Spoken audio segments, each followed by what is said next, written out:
হেলান দিয়ে শোয়া। আমা গুড মর্নিং বলে দাও। বলো গুড মর্নিং। এরকম করে দেখো মাম্মু। ও ওখানে গুড মর্নিং বলছে, গুড মর্নিং বললো তো।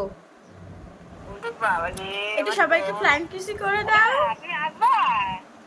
সকাল সকাল বেরু করতে যাবো এক জায়গা। বলে শান্তিপুর যাবো, বোমাবাড়ি।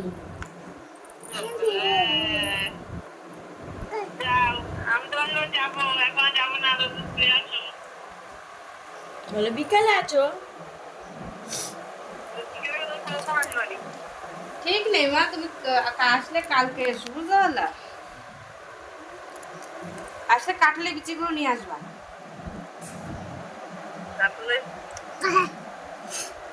কাঁঠালে বিচি। আমার একটু ছোট মাকে হাম দিয়ে দাও।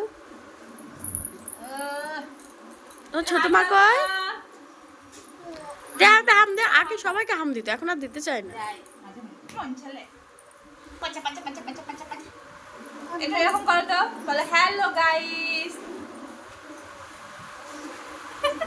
বলো তোমার সকাল থেকে কি কি ভিডিও হলো? আমি এখনো করিনি, শুধু একটা ছবি ছেড়েছি। আর কালকে একটা স্টার পেয়েছি। সুপ্রভাত বন্ধুরা, welcome back to my channel Ankita's vlog. আশা করছি তোমরা সকলে খুব ভালো আছো, সুস্থ আছো, আর তোমাদের আশীর্বাদ ভালোবাসে আমি এখন অনেকটাই ভালো আছি। আর এই যে সকালবেলা উঠে এই ম্যাডাম অনেকটাই দুষ্টুমি করে ফেলেছে আমার সাথে। আর আগেই যাকে দেখলা ওটা হলো আমার ছোট বৌদি, আগে যে, আর এটা হলো আমার মা। এখন বসিয়েছে চা, এখন এই 9টা মতো বাজে, এখন চা বসিয়েছে। আর তোমাদেরকে আগেও বলেছিলাম যেহেতু আমি ঘুমের ওষুধ খাই, আর ঘুমের ওষুধ খাওয়ার জন্য আমার উঠতে দেরি হয়। এখন তো তাও চেষ্টা করছি একটু আগে আগে ওঠার। আর এখানে আমার সেজো বর্মা বসেছিল, আর সেজো বর্মা আমাদের পুচকিকে নাটকই বলে ডাকে, আমাদের পুচকির অনেকগুলো নাম। আর ওখানে চাটা খেয়ে চলে আসলাম বিছানা গোছাতে, কারণ আজকে আমরা একটা জায়গায় যাব। যেহেতু দাদা বাড়ি নেই, তাই আজকে মা, আমি, পুচকি আর আমার বৌমণি আমরা সবাই মিলে যাব শান্তিপুরে। শান্তিপুরে আমার দিদা বাড়িতে যাব। দিদা বাড়ি বলতে আমার যে দিদা ছিল, আমার মায়ের মা, তো সেই দিদার যে বোন, সেজো বোন, আমার দিদারা ছিল 4 বোন, তার সেজো বোনের বাড়ি শান্তিপুরে। তো 4 বোনের মধ্যে আমি মানে আমরা সব ভাই বোনরা আমার দিদাকে আর ওই শান্তিপুরের দিদা মানে প্রতি একটা আলাদাই মানে টান ছিল আমাদের ছোট থেকেই। মানে আমার দিদা আমাদেরকে যেমন ভালোবাসতো, আমার এই দিদাও আমাদেরকে ঠিক তেমনই ভালোবাসতো। এই দিদার আর্থিক অবস্থা অতটা ভালো না হলেও মনটা না অনেকটা ভালো, খুব ভালোবাসে আমাদেরকে। সেই জন্য আমরাও খুব ভালোবাসি, ছোটো থেকে ভালোবাসা পেয়ে এসেছি, তাই এখন একটু ওনাকেও আমরা ভালোবাসি খুব। ছোটো থেকে ওনাকে আমরা এমনিতেও ভালোবাসি খুব। আর এখানে দেখো বৌমনিও বিছানা গোছাচ্ছিলো, আর পুচকি বদমাইশি করছিল, ওই জন্য মা পুচকিকে নিয়ে বেরিয়ে গেল। আর এখানে এই যে বৌমনির ঘরে বিছানা গোছাচ্ছে। এখন বৌমনি বিছানা গুছিয়ে জামা কাপড় কাচবে, তারপরে স্নানে যাবে। তারপরে আমিও স্নান করব, মাও স্নান করবে। মা ওদিকে ভাত বসিয়ে দিয়েছে। সকালের খাওয়া খেয়ে আমরা 12টা 10-এ শান্তিপুর ধরবো। আর এখানে দেখো স্নান টান করে পুরো রেডি, আমি শাড়িও পরে নিয়েছি, এখন শুধু ফ্রেশ মানে একটুখানি রেডি হব। সিঁদুর টিঁদুর এখনও পরিনি, মাথাটা আঁচড়ে নিয়েছি, আর ওদিকে চুলটা বেঁধে নিয়েছি। আগে একটুখানি সানস্ক্রিন মাখে নেবো, যেহেতু বাইরে প্রচণ্ড রৌদ্র, ওই জন্য একটু সানস্ক্রিন মেখে নিচ্ছি। এই সানস্ক্রিন মাখা হয়ে গেলে তারপরে আমি সিঁদুর পরবো। আর আমি যেহেতু সিঁদুরের টিপ পরতে বেশি ভালোবাসি, ওই জন্য ভাবলাম সিঁদুরটা পরে পরি। যেহেতু আমি এখন গোলা সিঁদুর পরছি, আমার যে গুঁড়ো সিঁদুরটা ওটা আমি শ্বশুরবাড়ির থেকে আনিনি। কারণ আনিনি এই কারণে, আমি যখন এসেছিলাম তখন তো আমি সুস্থ অবস্থায় আসিনি, তাই আমি আসার সময় কিছুই আনিনি। টুকটুক করে যেটুকু যা দেওয়ার, আমার যেটুকু প্রয়োজন সেটুকু পরে এসে বরমশাই দিয়ে গেছে। খুব বেশি জিনিস আমি বাড়ির থেকে বরমশাইকে দিয়ে আনাইনি, কারণ সেগুলোকে তো আমাকে আবার ক্যারি করে নিয়ে যেতে হবে আমি যখন ফিরে যাব। সেই জন্য যেটুকু আমার প্রয়োজন সেটুকুই ওকে দিয়ে আনিয়েছি। ওই জন্য ওই সিঁদুরটা আর আনিনি, যেহেতু এখানে গোলা সিঁদুর দিয়ে কাজ চলে যাচ্ছে, ওই জন্য আর আমার গুঁড়ো সিঁদুরটা আনিনি। ওই জন্য সিঁদুরটা পরে পরলাম। আর আমি এই সিঁদুরের টিপ পরতে একটু বেশিই ভালোবাসি, কারণ আমার নর্মাল যে আঠা দেওয়া সিঁদুর টিপগুলো হয়, ওগুলো পরলে না কপাল খুব চুলকায়, ওই জন্য আমি সিঁদুরের টিপটাই বেশি ক্যারি করি। এবার দূরে কোথাও যাওয়ার হলে, বেশি গরম পড়লে, কোথাও যদি বেরোই, তখন আমি আঠা দেওয়া টিপটা পরি, কারণ তখন অনেকটা টাইম স্টে করে না সিঁদুরের টিপ, কারণ গরমের মধ্যে ঘামলে মুখ মুছলে সিঁদুরের টিপটা উঠে যায়। আর আজকে তাও আমি পরলাম, আমার এই টিপগুলো পরতে বেশ ভালো লাগে। তো যাই হোক, এখানে সিঁদুর পরা হয়ে গেছে, আর আমিও মোটামুটি রেডি। এখন শুধু একটু লিপস্টিক পরবো, পরে বেরোবো। আর ওদিকে মাও রেডি হয়ে গেছে, বৌমনিও প্রায় অলমোস্ট রেডি। আর আমাদের পুচকি মানে এখান থেকে ঘর থেকে আমি শুনতে পাচ্ছি পুচকিকে অর্ধেক রেডি করানোর পরে পুচকি নাকি পটি করে দিয়েছে।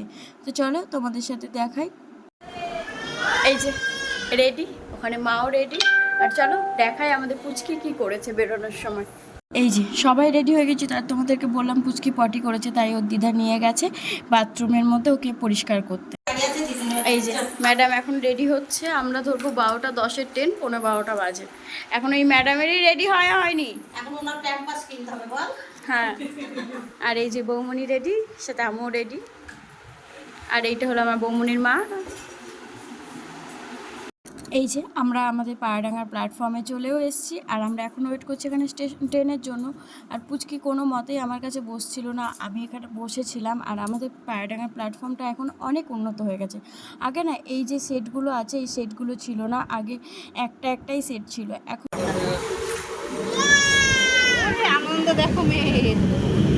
আর এই যে আমাদের ট্রেন চলে এসছে, আর ট্রেন আসা দেখে আমাদের পুচকি তো প্রথমেই একটু চিল্লে নিল, তোমরা শুনতেই পাচ্ছ।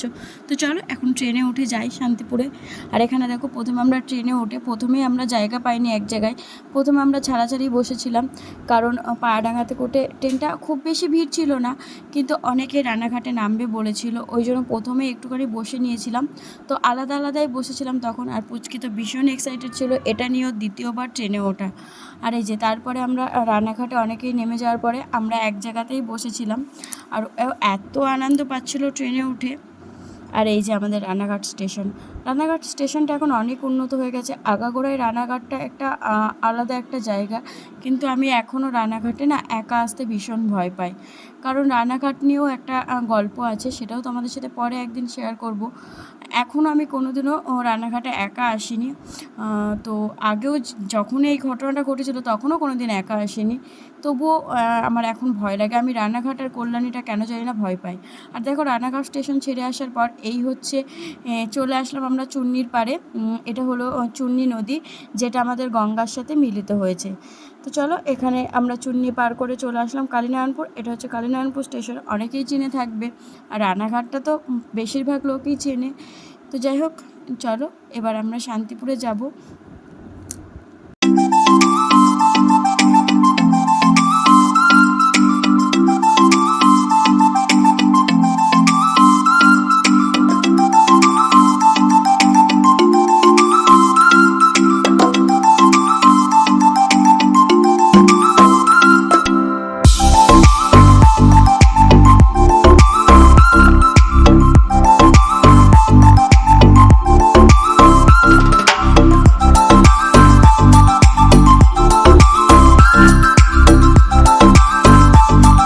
এই যে কালীনারায়ণপুর স্টেশনটা ভাগ হয়ে গেল, ওই যে পাশটা দেখা যাচ্ছে যে প্ল্যাটফর্মটা রয়েছে ওটা কৃষ্ণনগর লাইন, আর এই যেটা যেদিক যাচ্ছে এটা শান্তিপুর লাইন।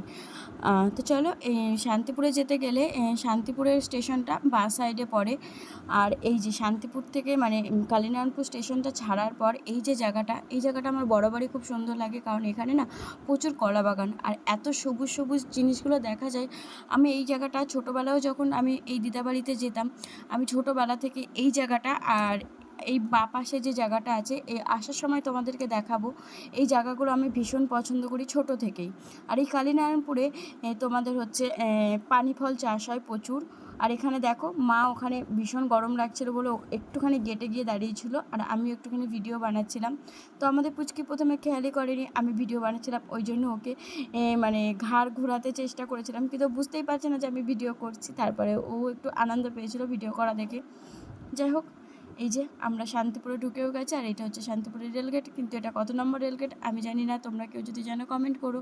আর এই যে আমরা শান্তিপুর মানে আমাদের যে গন্তব্যস্থল সেখানে আমরা চলে এসেছি, আর আপাতত এটাই লাস্ট অফিস শান্তিপুর। তো চলো এবার এখান থেকে নেব আমরা টোটো, তারপরে যাব ডাকঘর। আমার দিদাবাড়িতে ডাকঘরে, তো এখান থেকে টোটো করে যেতে হবে। কিন্তু আজকে আমাদের সাথে একটু স্ক্যাম হয়ে গেছে। যাওয়ার সময় আমাদের টোটোওয়ালা নিয়েছিল 15 টাকা, আর এখানে যাওয়ার সময় ঝিরিঝিরি বৃষ্টিও পড়ছিল। কিন্তু যখন আমরা ফিরলাম তখন সেম জায়গা থেকে সেম জায়গায় নেমেছি, আমরা 10 টাকাতে এসেছি। যাই হোক, আমরা ডাকঘরে নেমে পড়েছি, আর মা গেল এখন মিষ্টি নিতে। আর বরাবরই যখন ছোটোবেলায় এখানে আসতাম আমি সেরকমভাবে এইরকম নর্মাল দিনে আসতাম না, আমরা আসতাম শান্তিপুরে রাসের সময়। আর এই রাস্তাগুলো খুব ভিড় থাকতো রাসের সময়, যেহেতু আমরা ভাঙা রাস দেখতে আসতাম। আর আমি এটা পয়েন্ট করেই রেখেছিলাম, স্ট্যাচুটাকে আমি পয়েন্ট করে রেখেছিলাম ছোটোবেলায়, সেটা দেখেই আমি মাঝখানে একবার একা এসেছিলাম। ওটা দেখেই প্রথম আমি যখন একা এসেছিলাম ওই স্ট্যাচুটা ধরেই আমি দিদাবাড়িতে গেছিলাম। তখন আমি অনেক ছোটো ছিলাম, তখন খুব সম্ভবত মাধ্যমিকে বা 11 ক্লাস এরকম পড়ি। তো আমি একাই এসেছিলাম, মানে আমার দিদা আগে চলে এসেছিলো, আমি পরে একা এসেছিলাম। যাই হোক, মা এখানে মিষ্টি নিয়ে চলে আসলো। এখন আমরা যাব দিদাবাড়িতে। এই যে দিদাবাড়ির গলি, তোমাদেরকে আগেও বলেছিলাম যে আমার এই দিদারা একটু মানে আর্থিক দিক দিয়ে একটু না অনেকটাই খারাপ। যাই হোক, এটা হলো ওই দিদাদের বাড়ি। চলো এখানে এসে দেখি দিদা আর দাদু দুজন মিলে রান্না করছে, এদের এখনও রান্না কমপ্লিট হয়নি। এই যে আমার দাদু আর ওটা হলো আমার দিদা। যাই হোক, চলো এখন ভিতরে যাব। প্রথমে তো ভেবেছিলাম আমার দাদু একটু গায়ের রং চাপা বলে আমাদের পুচকে একটু ভয় পাবে, কিন্তু না, সে ভয় তো পায়নি। এখানে এসে মানে চুটিয়ে খেলা করেছে, প্রচণ্ড খেলা করেছে, কিন্তু এখানে এসে ভীষণ আনন্দও পেয়েছে। যাই হোক, এইটা ছিল আমার এই বাড়ির যে এই দিদার মেয়ের ছেলে, তাকে নিয়ে এসছে। আমার দিদার মেয়ের এখানেই বিয়ে হয়েছে, মানে মাসি হয় সম্পর্কে। যাই হোক, এখানেও প্রচুর খেলা করছিল, আর ওই ভাইটা আমাদের পুচকিকে একটা ঘুড়িও দিয়েছিল। তো চলো এরপরে খেতে বসবো। আমরা অনেকটা টাইম হয়ে গেছে দিদাবাড়ি এসেছি, আর এখানে খেতে বসে গেছি। দিদা অপূর্ব সুন্দর রান্না করতে পারে, এখানে মানে তার সামর্থ্য অনুযায়ী সে রান্না করেছিল। এখানে করেছিল পুঁই শাকের তরকারি অনেক রকম সবজি দিয়ে, আর করেছিল ডাল, মাংস। আর আমাদের এত পদ লাগেই না, নিরামিষ তরকারিটা এত ভালো হয়েছিল, আমরা নিরামিষ তরকারি দিয়ে অর্ধেক ভাত খেয়েছি। ডাল তো আমি একটা সরিয়েই রেখেছি, আমি নিইনি, বৌমণি বললো বৌমণি খাবে। আমি বেশিরভাগ ভাতটাই নিরামিষ তরকারিটা দিয়ে খেয়েছি, বাকিটুকু মাংস দিয়ে, এছাড়া আমরা আর খাইনি। অত সুন্দর বাটিতে করে সাজিয়ে দই মিষ্টি দিয়েছিল, বাবু থালায় নিয়ে চেটে চেটে খাচ্ছে। দেখো, আহা, হেভি টেস্ট না শান্তিপুরের দই। কে কাকা তোর? কে কাকা? ভালো খেতে দইটা।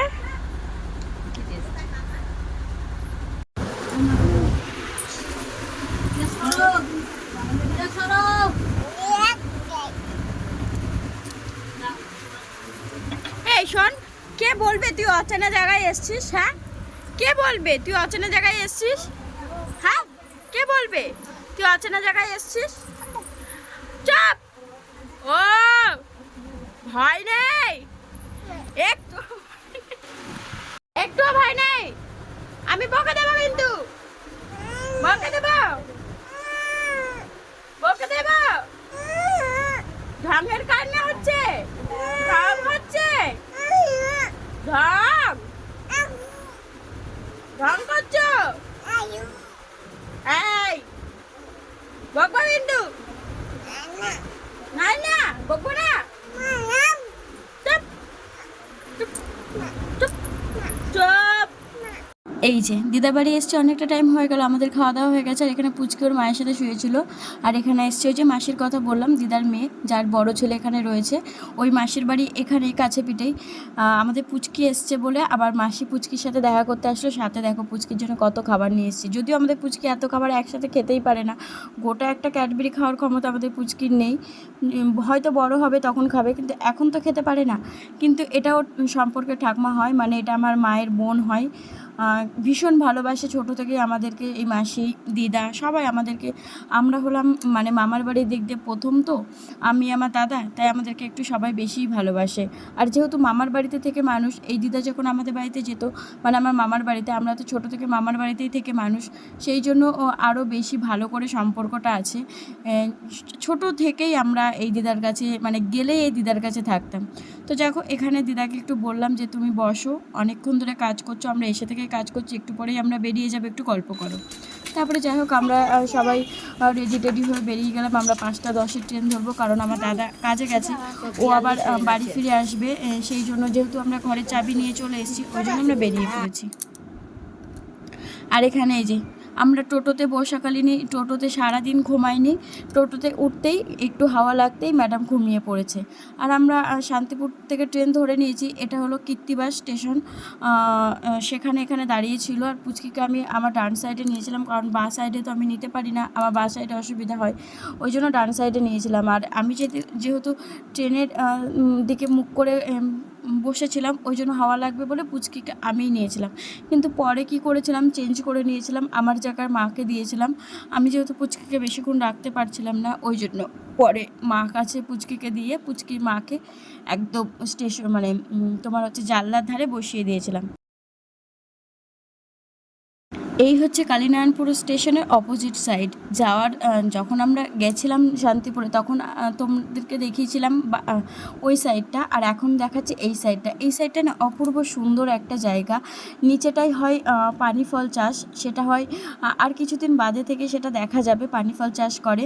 ওটা অঘ্রাণ মাসের দিকে ওঠে পানি ফল, মানে ভীষণ ভালো লাগে। তো ছোট থেকে এখানে আসতাম যখন এই পানি ফলের জন্য, আমরা যখন রাজ থেকে বাড়ি যেতাম এই পানি ফলের জন্য আমরা আবার কালীনারায়ণপুর নামতাম। আমার দিদুন ছিল পানি ফল প্রিয় মানুষ। আর গরমকালে না কালীনারায়ণপুর স্টেশনে যদি সন্ধেবেলা আসা যায়, দারুণ একটা মানে ওয়েদার অনুভব করা যায়। আর রাত আছে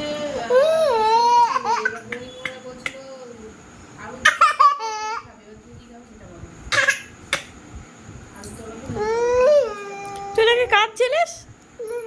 না না কাঁদছিলিস না?